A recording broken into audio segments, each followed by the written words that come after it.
Mga multo sa paaralan. Noong 1987, isang bata ang biglang nawala sa loob ng paaralan. Si Lito, isang grade 3 student, ay pumasok para kunin ang kanyang bag na naiwan. Pero hindi na siya nakalabas. Ang mga guro at magulang ay naghanap sa buong gusali. Pero wala silang natagpuan. Ang huling narinig sa kanya ay ang kanyang sigaw. "Tulungan niyo ako! Nandito sila!" Mula noon, ang paaralan ay isinara at naging bahay ng mga kakaibang pangyayari. May nagsasabing naririnig ang tawanan ng mga bata sa gabi. May nakakakita ng mga anino sa mga bintana. At ang pinaka nakakatakot, kapag gabi, may mga kamay na dumadampi sa likod mo kapag nag-iisa ka sa dilim. Sina Jeremy, Samuel at Ikoy, tatlong magkakaibigan na mahilig sa mga horror adventures, ay nag-decide na pumunta sa abandonadong paaralan para sa isang overnight challenge. "Sigurado kayo? Maraming kwento tungkol dito," sabi ni Ikoy na medyo nag-aalala. "Takot ka ba?"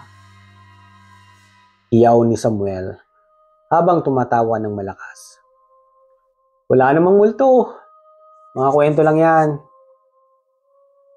Si Jeremy, ang pinakamatapang sa grupo. Siya nagmamaneho ng kanilang motorsiklo papunta sa paaralan.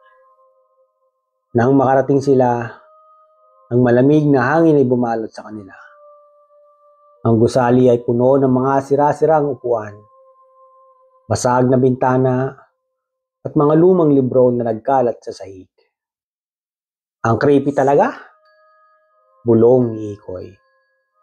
Habang naglilibot, biglang may tumunog na click mula sa pintuan.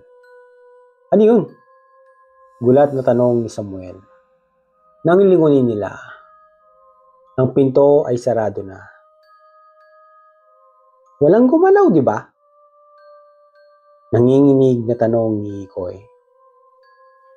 Biglang may narinig silang yabag sa second floor. "May tao sa taas," sabi ni Jeremy.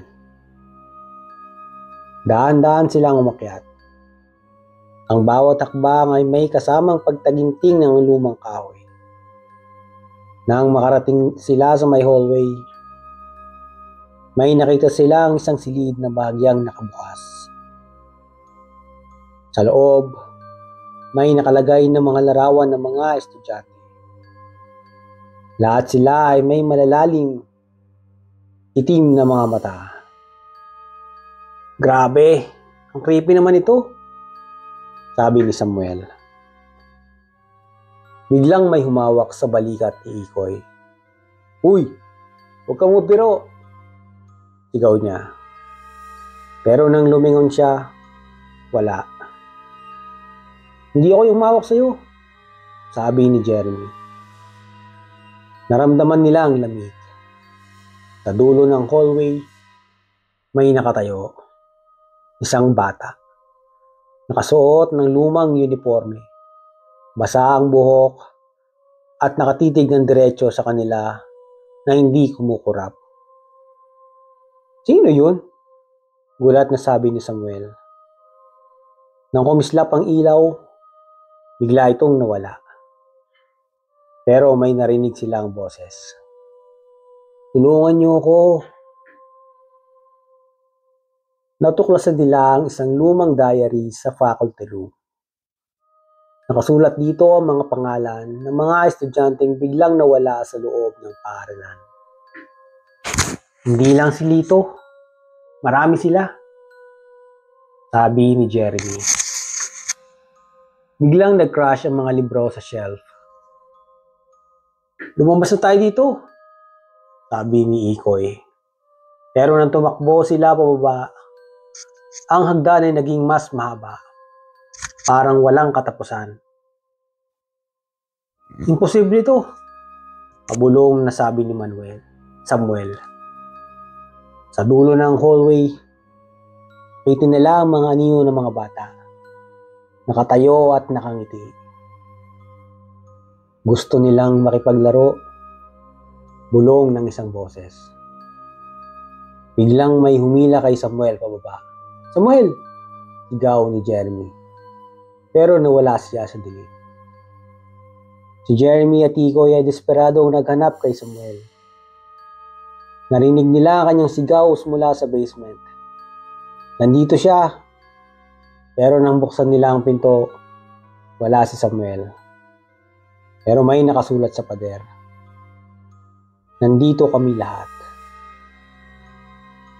Biglang may mga kamay na sumunggab sa kanila mula sa likod. "Takbo!" Nakalabas sila, pero nang lingunin nila ang paaralan, nakita nila si Samuel at ang mga nawawalang bata. Nakatayo sa bintana at nakangiti. "Jeremy, sumama ka na sa amin." Boses ni Samuel ang narinig nila at biglang click. Muling bumukas ang pinto. Kinabukasan, ang motorsiklo nila ay nakatayo pa rin sa harap ng paaralan. Pero wala na si Samuel. Jeremy at Tico ay hindi makapagsalita tungkol sa pangyayari. Pero tuwing gabi, kapag tahimik na ang baryo Asisan, may mga boses na naririnig mula sa lumang paaralan. At kung titingnan mo ng mabuti sa mga bintana, may nakatingin pabalik sa'yo.